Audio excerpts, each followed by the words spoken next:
Hey guys, welcome back to another video on my channel. Today I'm going to showcase how to make custom skies, or custom, let's say, effects on your camera, because we're going to be covering custom skies like the one I have, as you can see, and we're also going to be covering how you can basically make the game look cartoony, also grayscaled and stuff like that. Both of these are quite annoying to mess with because there's a lot of settings you can change, and it's really just messing with them until you have something you are happy with.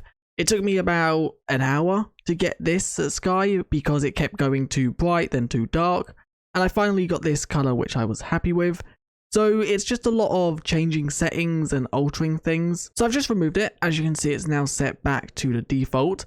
And basically how you set this up is you need to go to your actual project and either search in all or the Fortnite file, and you basically just need to type in day sequencer. And as you can see, it is right here. If you actually want to know where it's located, for some reason if you can't search it, it will be inside of Fortnite and then devices, and as you can see, it's right here.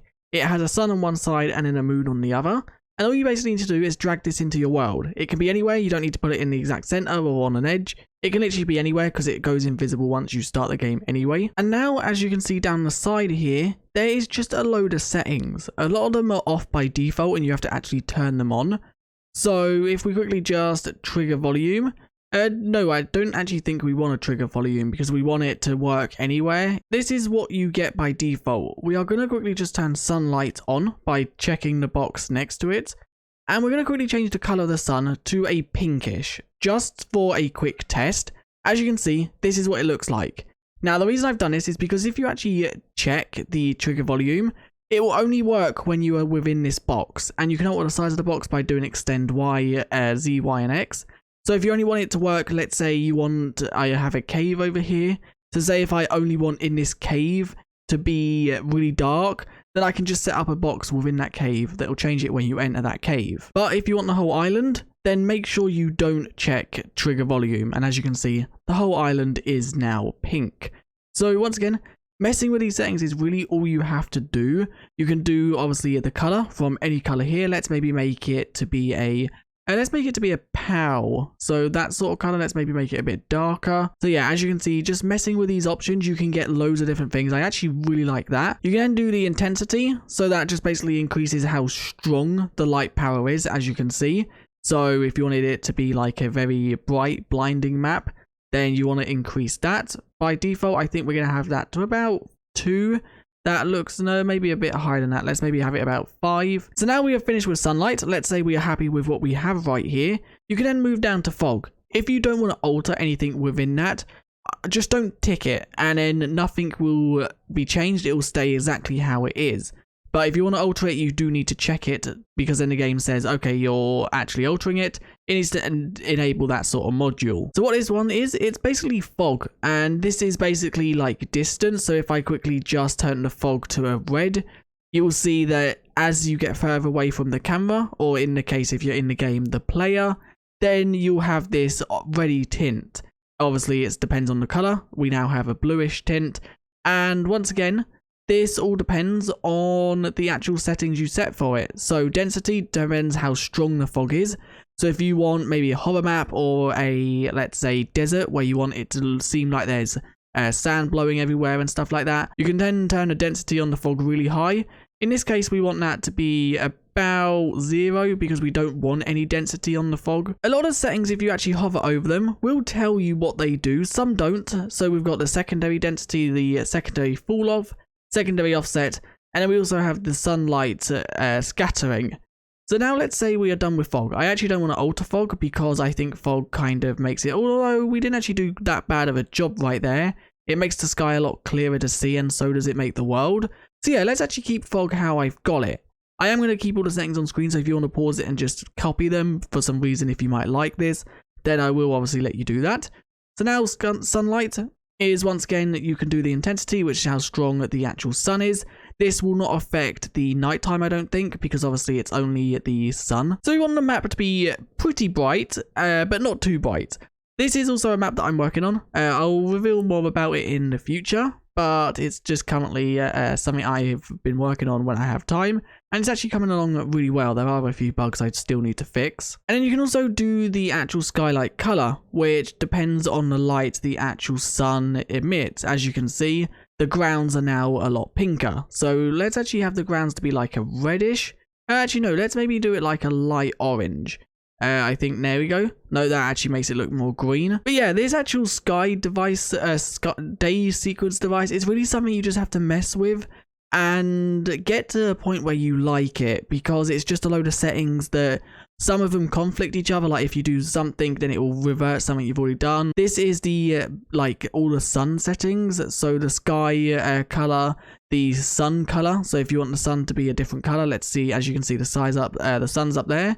We'd also change the size of the sun. So as you can see, by altering this, it actually gets really big. I've now set it to like 2000. So the sun is like massive over the sky.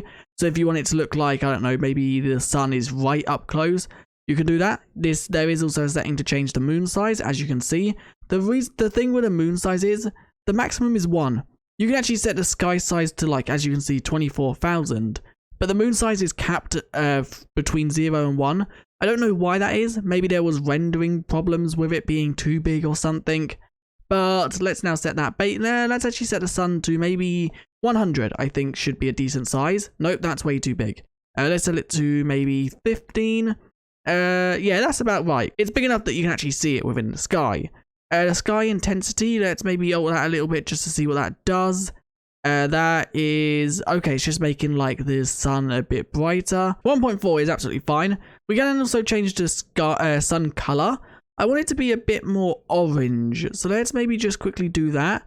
Yeah, I want it to look like it's hot, so let's quickly just set that. One thing I am going to quickly just do is let's set the fixed time to nighttime real quick, so we can obviously see the moon in the sky. Because we are now going to be altering the moon settings. You can set it to nighttime just by setting the fixed time from default to fixed. And then, as you can see, there's a little box right here that is so small. You just have to swipe that. Currently, it's set to 24, and that actually sets it to nighttime with the moon in the sky. So, obviously, you can see it. And as you can see, we now have moon size, which you can see 0 is a little speck in the sky. If you want it, maybe the moon to look more like a star, you can obviously set it smaller. But we're going to have about 1. That looks about right. Moon intensity, which once again you can do to make it a bit brighter. But we don't want it too bright, I don't think, because the moon... Yeah, that's about right. I like that. That looks kind of cool. We actually want the moon to be blue, because I think the blue moon looks really cool. So set it to a bluish color. The clouds are kind of in my way right now. We can also do that by clicking clouds right here. And as you can see, it's moved them out of the way. If it doesn't move them, you can just set the size to 0, and then that will basically just turn them off, or turn the opacity down to 0, and that will remove them so you can see what you're doing with the moon or the sun. So I'm not quite happy with what the moon looks like, so I'm going to alter it a bit more. I think the intensity needs to be turned down a bit. It lacks detail a lot where it's so bright. The brightness is like removing from the detail. I think that's kind of cool. I like that. It looks more like a planet, but it looks cool. So another thing you can do is the hollow size. So if I quickly just turn that up a bit. Oh, okay. It's halo, not hollow. I was completely misreading that. So that basically makes the glow around it stronger. And then you can do the intensity, which makes it how bright. So if you want it to look like the moon is really glowing, you can obviously then alter these. I want them to be at the default. I don't really care about them. So let's make that, I think 0.5 is the default. There we go. You can also reset to default just by clicking that button. Okay, 5. You can now, the final thing is clouds, which as you can see, the clouds are really annoying unless you want them, but you can also change them. So the light color of the clouds is currently gray. Let's set it to pink. Maybe we want pink clouds. As you can see, it makes like the glow around them sort of thing, or like the mist, let's say. It makes that change color, and then the actual shadow color is, I think, what you want to change to change the actual color of the clouds. If I quickly just change this to maybe red, yeah, as you can see. So the shadow color is the actual clouds, and the, what do they call it? The light color is like the mist around the clouds. You then have lightning brightness. You also have coverage. I think that just means basically how many clouds can spawn at once covering the sky. So if we set that really high, as you can see, like the whole actual sky is clouds. If we set that really low, then very little clouds will spawn. You then do the size of the clouds. So if you want maybe a bigger clouds to come across at a time, then you can. If you want the clouds to be like small little ones, you can also do that. You can also set the opacity, which basically means how visible they are. So if you want like the clouds to be there, but to be pretty see-through, as you can see like that. You can also do that, and you can also alter the speed of them. So if you want like your world to seem like it's super quick, as you can see, you can make the clouds a lot quicker. And finally, it's direction.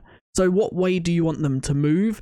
Direction X means they move obviously towards the direction X. If you set that to negative, they'll move backwards. If both of these are 0, it seems like the actual clouds do still move. So to make them stationary, you need to set the speed to 0. If I quickly just do that, as you can see, it does look like they're moving, I think, but I think they are just like hovering in the place. They're not actually moving. And then to make them move in the other direction, you basically just need to turn the direction Y up. That'll make them go towards the positive Y. And then to make them go obviously the opposite way, you just turn that down. Now, what if I had both of these down? Do they move diagonally? Are they moving diagonally? Where is this north? They are moving diagonally. Okay, so you can have them moving diagonally as well. So that is basically what we have done.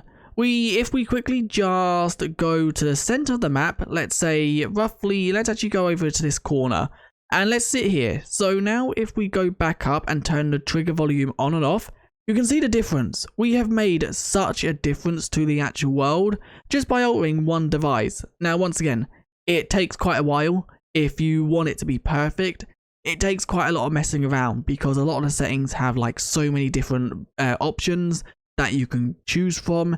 Unless you know what you want, you're going to be there for a while. So how you get this next thing is you go up to this plus button right here and you click on it. You then go to visual effect. No, you want to go to either volumes or visual effects. It's in both of them. And you want to put a post-processing volume down. You can put it down, I think. What did I do there? Okay, I put it down, I think. Yes, I did. Okay, you can put it down by clicking on it or click and dragging. So now, as you can see, we have once again a box right here. Now, to make this cover the whole world, you need to go to the post-process volume settings and check the infinite extend. So now this, as you can see, the settings are a lot different because this changes like your sort of camera. That changes the sun on how strong the actual light is without obviously doing anything else. So if you want just the sun to be a little ball, you can do that. You can also make it really bright. You guys can go through and actually alter these yourselves. But as you can see, just by altering the min and max brightness, it basically does it depending on how bright it can actually be. So if we set these really low, as you can see, it is really bright, and setting them really high, it's really dark. So if you want your map to be horror, then you can just throw one of these down and make it really dark with the click of like 2 buttons. And this is also, I think, how you get slow motion, because as you can see, you can actually speed up and slow down the world. I think this is slow motion. I haven't really messed around with it too much because once again, this device is even more messing around and altering settings than the actual Sky device. Because there's a lot more settings and a lot of them are just like little tiny adjustments. So if we quickly go to chromatic there, once again, if you look at this, it basically does it so your screen is a bit wobbly. So if we quickly just alter that a bit, as you can see, if you pay close attention, the middle of my screen kind of stays still, but the edges kind of get dragged out, as you can see. So if you want it to make it look like you're maybe drunk, that's the best way I think I can describe it. You then also have quite a lot of other settings, which I'm not going to go through all of them. As you can see, you then have image effect, which is a setting right here, which as you can see makes it so it focuses more on the center of your screen rather than the edges by making the edges a bit darker. So if you want the main focus of your map to be in the center, you can then obviously enable that. You've then got color grading, which basically changes the color of the actual world. So if we do the actual temp right here, as you can see, it's changing. So maybe I don't know, desert-y theme maybe could be orange, maybe underwater or something that is meant to be underwater. You can also tint it, which as you can see, it's now purple and also green. And obviously altering these, you'll probably be able to get a lot more colors from it. Now, one thing that I am going to mention, I'm not going to showcase this or mess around with it, but post-processing materials, you can actually apply a material which you have to click effect reference, and then you can put a material on. You also have post-process materials, which I haven't messed with too much, but if you hover over it, as you can see, it gives a description. I haven't messed with this at all, so I don't actually know how it fully works, but if that's something you want to mess with, then feel free. What's the worst that could happen? And you then also have motion blur, which motion blur is something that when you move, as you can see, the game blurs. You can also set that to really low, so it doesn't blur at all. And that is basically all the settings, or all the ones that I want to go through. Once again, there is so much more you can actually alter, but this don't really alter how the world looks. It more alters your camera, or the main aspects like the sun and stuff like that. If you want to actually alter the world, the sky, you will need your sky device, which we showed off at the beginning. Anyway, that is where I'm going to end this video. If you have any questions, then feel free to ask them in the comments, and I'll try and answer them the best I possibly can. But I guess I will see you guys in another one very soon. Thanks for watching, and I'll see you guys next time. Bye.